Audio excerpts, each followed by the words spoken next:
my name's Jeremy Thompson. I've just brought out my autobiography. It's called Breaking News. It tells the story of my career of some 50 years covering news for newspapers, radio and television right around the world. Just thought I'd give you an extract of one of the chapters to give you a flavour of some of the adventures that I talk about inside. This one's set in Africa a while ago, and it's called Black Mamba and the Bad Man. He was the world's most wanted man, known as the Pol Pot of southern Africa.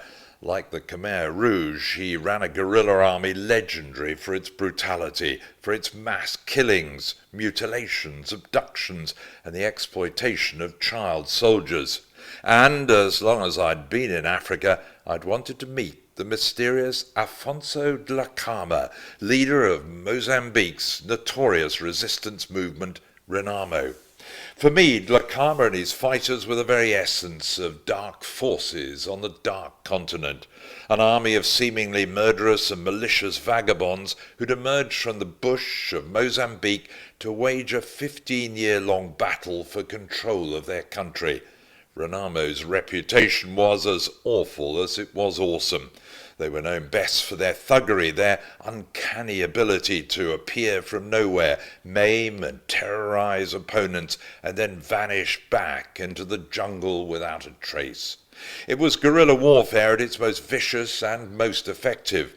Renamo had managed to sustain this almost endless battle of attrition and destabilization, surviving on limited resources holed up in forests ever since Portugal had grudgingly granted Mozambique independence back in 1975.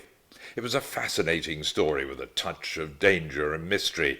I was determined to get to Dhlakama to find out more about him and his movement. Could he really be that bad?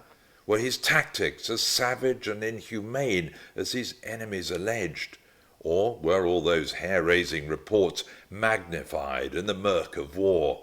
The main motivation for our trip was the rumour swirling through the bush that he might at long last be willing to consider a peace deal.